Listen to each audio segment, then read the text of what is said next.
Just let a man breathe and just hush so my mind could just cease, so my mind don't erupt. At times I feel I can't get enough, but I sip a double cup and I spin a couple ducks. Sending out some love to my blood, to my girl, to my buds, to the homie up above. And no more time for bigging up to these fakes who ain't around when the time's getting rough. 6 million ways to die, so I spit into this truth when I pray for lies. Everybody wanna talk, but all I hear is lies. Everybody been fake, all I see in their eyes. 6 million ways to die, so I spit into this truth when I pray for lies. Everybody wanna talk, but all I hear. When you visit, you may be surprised at what the town looks like. You would think maybe that because they had that monumental moment in the 1960s that Selma might be a town that's thriving and has fully been integrated, but it just doesn't look like that.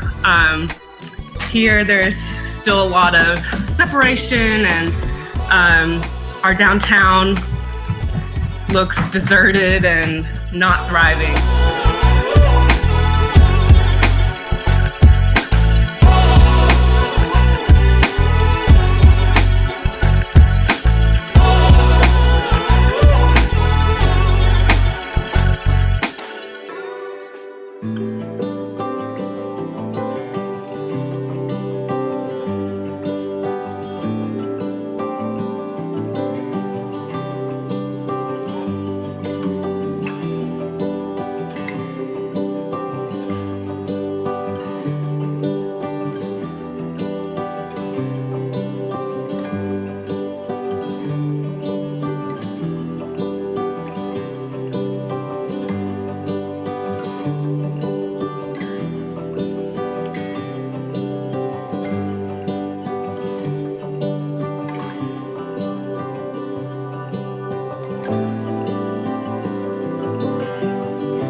He said, hey, you can use a quarter of my warehouse.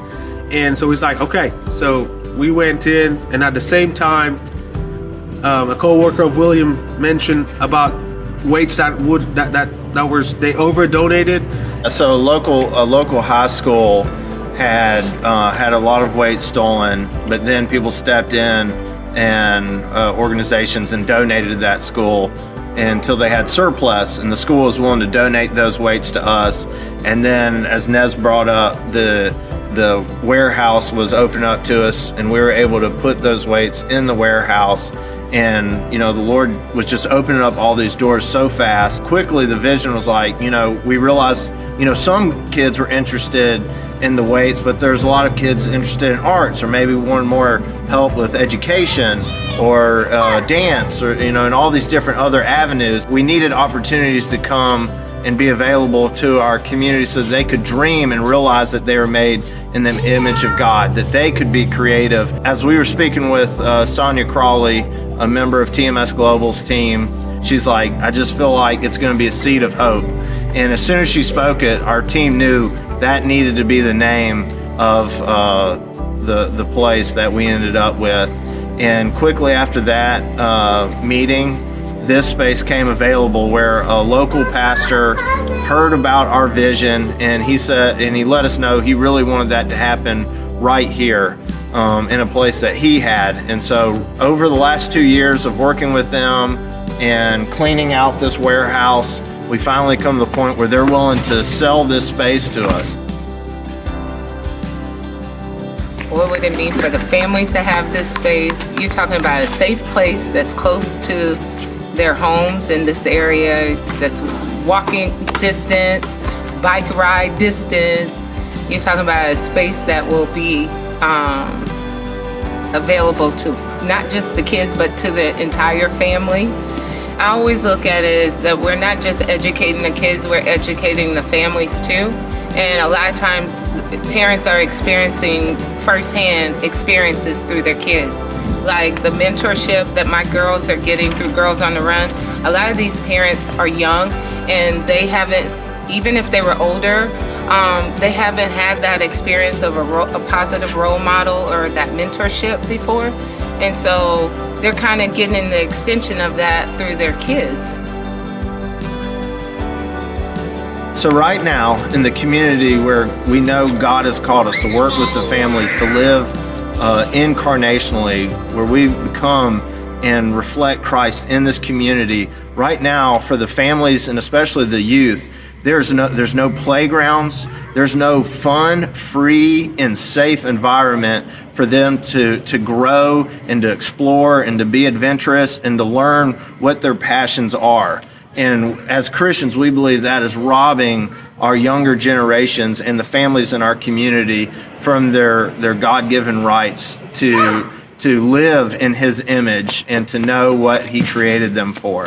And that is the vision for Seeds of Hope. And as our local partner, Pastor Grayson, and his partner, Betty, as they're willing to sell this building to us, it's going to give us the framework and the space to host that dream, where youth will be able to have a place where they can explore what God created them for. They can have a place that is done with excellence, where they feel safe, where families can come.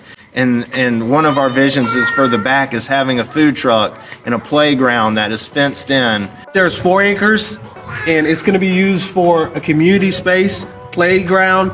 We can have a food truck like William mentioned, and also use it as a community garden. It's 4 acres. There's a lot of space.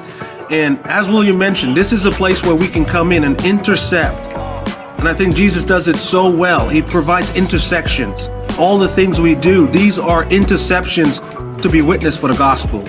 TMS has called us to be really incarnational, and this is the way. It's providing avenues and paving ways with all the stuff Seeds of Hope have talked about. This is where we come and intercept and transform lives, like a Saul and a transformation on the Damascus Road, where we can have the woman at the well, where we can have places where people are just transformed and remove the cast from our eyes and really transform people. This is a space not just solely for just to pat ourselves on the back. No, this is what Jesus has called us to join us in His mission to in Selma. And this is not just for here. This is for to go to the nations and really proclaim and send people from here, a desolate place as Selma, to go into the nations to proclaim the goodness that Jesus has come to really transform here and throughout the nations.